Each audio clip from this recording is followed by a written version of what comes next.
Las elecciones de marzo del 96 dieron un nuevo giro a la política con la victoria del centro-derecha liderado por José María Aznar, aunque con un estrecho margen aún sobre el PSOE, que había estado en el gobierno los últimos 14 años. Durante la primera legislatura, al no tener una mayoría absoluta, el gobierno tuvo que llegar a acuerdos con los partidos nacionalistas. Sin embargo, las cosas iban a cambiar en la segunda legislatura, a partir del año 2000, cuando consiguieron la mayoría absoluta. Desde el punto de vista económico y social, lo primero que hizo Aznar al llegar al poder fue firmar el acuerdo sobre consolidación y racionalización del sistema de la seguridad social con los sindicatos, que garantizaba las pensiones y mantenía su poder adquisitivo. El sistema de pensiones en ese momento era una de las grandes preocupaciones, puesto que la deuda pública hacía peligrar el mantenimiento de esas pensiones. En 1997 se pactaba también la reforma laboral para luchar contra el paro y contra la precariedad en el empleo. El paro se redujo entre 1996 y 1999 del 22 al 15%. El gobierno del PP mantuvo la política del PSOE con respecto a los criterios de convergencia de Maastricht, unos criterios macroeconómicos que Europa exigía para formar parte de los países del euro y que España en 1996 estaba lejos de conseguir. Sin embargo, las políticas llevadas a cabo y también una cierta mejora en la coyuntura internacional permitieron conseguir esos objetivos, y España en 1998 se unía a los países que adoptaban el euro, y este euro entraba en circulación el 1 de enero del 2002. En general, durante todo este periodo se produjo un crecimiento estable de la economía, pero la política de privatización de empresas públicas y de liberalización de algunos servicios públicos fue también muy contestada. Sí es cierto que los gobiernos de Felipe González ya habían iniciado un proceso de privatización parcial, pero a pesar de haber iniciado este proceso, el gobierno siempre mantenía la mayoría del capital de estas empresas públicas y por tanto el poder de decisión. Sin embargo,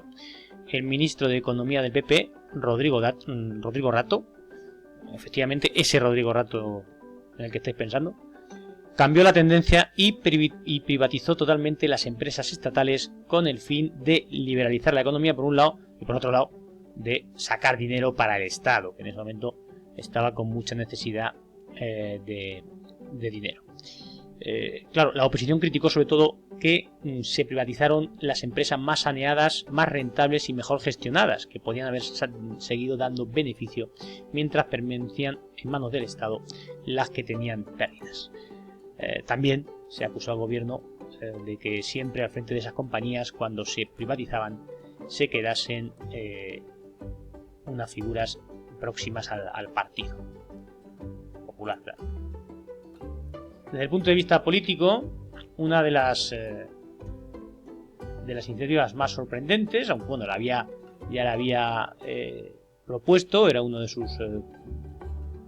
los puntos de su programa político, fue la abolición del servicio militar obligatorio. Así que a partir del 2002 la famosa mili desapareció. Aznar heredó el problema del terrorismo etarra e incluso él mismo sufrió un atentado con coche bomba cuando aún era candidato en 1995, y tuvo bastante suerte porque salió ileso de la bomba que le habían puesto debajo de su coche. Y en ese atentado falleció unos días después pues una señora mayor que vivía en un inmueble cercano y que falleció por una parada cardiorrespiratoria. En 1997 ETA protagonizó una escalada terrorista con actuaciones de tremenda repercusión social, como fue por ejemplo el secuestro del funcionario Ortega Lara y sobre todo el asesinato del concejal del PP Miguel Ángel Blanco. Aquellos momentos para los que lo vivimos son difíciles de olvidar, puesto que la banda anunció que o el gobierno se plegaba a sus propuestas o mataría a este concejal de un pueblo vasco del PP, de Ermua, y bueno, fueron horas bastante angustiosas hasta que se conocía la noticia de que le habían pegado un tiro y lo habían asesinado. En 1998, ETA declaró una tregua unilateral con el fin de reorganizarse, mientras que los nacionalistas vascos habían sellado el pacto de Estella con ETA para buscar la soberanía a cambio de poner fin al terrorismo. Sin embargo, la organización etarra rompió la tregua, también de manera unilateral, claro, 14 meses más tarde, y reinició los atentados y los asesinatos. Sin embargo, poco a poco, después de muchos años de esfuerzo y de buen hacer, las fuerzas de seguridad fueron estrechando el cerco sobre la banda terrorista, que se veía cada vez más acosada y debilitada. Entre 1997 y el 2004, ETA asesinó a 65 personas.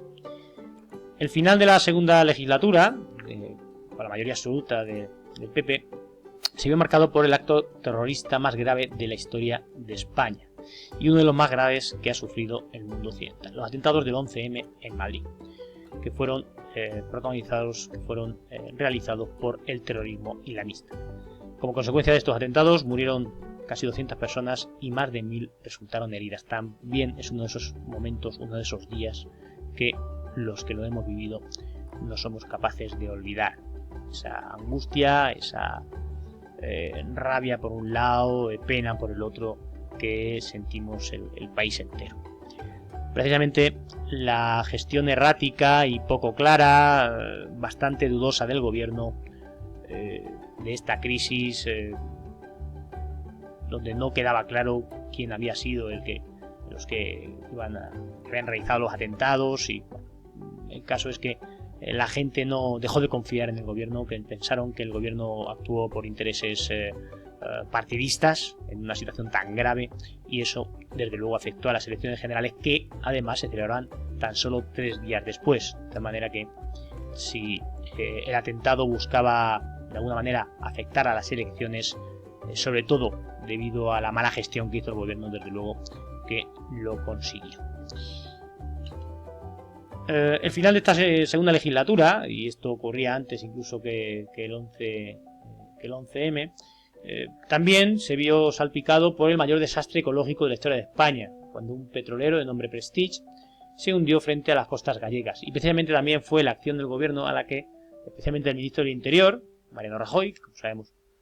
pues ha sido presidente del gobierno, pues fue muy contestada. No quedaba claro, bueno, intentó quitarle importancia al asunto, un asunto que era muy importante, y se desarrolló un movimiento cívico de protesta denominado Nunca Más, de contestación al gobierno. También hay que recordar, aunque aquí no aparezca, que hubo una marea de solidaridad con los pescadores y con la gente que se había afectada en Galicia, y miles de personas de toda España viajaron a Galicia para retirar pues los restos del petróleo que estaban manchando la costa gallega, aunque bueno, sus efectos iban a perdurar durante décadas. En política exterior, Aznar continuó con sus compromisos con la OTAN, cuya estructura militar se integró España en noviembre del 96 con la aprobación del Congreso de los Diputados. En este marco, por ejemplo, fue muy importante la presencia de militares españoles en los Balcanes para intentar mediar y poner paz en el conflicto de los Balcanes. También fueron cordiales las relaciones con los países iberoamericanos, excepto problemas con Argentina y Chile tras el procesamiento de Pinochet por el juez Garzón, el procesamiento del dictador argentino, y también con Cuba, donde se mantenía la dictadura comunista de Castro. Muy fluidas, en cambio, fueron las relaciones con Estados Unidos, entre Bush, el presidente George Bush Jr. y José María Aznar, y fruto de esa fluidez fue el apoyo que el presidente español prestó a su homólogo estadounidense en la invasión de Irak en 2003 para desalojar del poder a Saddam Hussein. Esto despertó fuerte oposición entre amplias capas de la población española, y el no a la guerra se convirtió en un lema habitual en la vida social española. El apoyo precisamente de Aznar a la guerra de Irak fue uno de los principales factores de desgaste electoral que sufrió el Partido Popular, teniendo en cuenta además que el propio Aznar no se presentó a las siguientes elecciones, puesto que él, ya antes de ser presidente, había prometido que se iba a mantener, como hacían los presidentes en Estados Unidos, se iba a mantener tan solo dos legislaturas. Las elecciones del 14 de marzo, como ya he dicho, 3 días después de la matanza del 11M, con la contestación social que había hacia la guerra de Irak, hacia el Prestige, pues le dio la victoria al candidato del Partido Socialista, José Luis Rodríguez Zapatero, aunque sin lograr la mayoría absoluta. Sin embargo, el líder socialista se convirtió en presidente con el apoyo de varios de los otros partidos representados en la Cámara.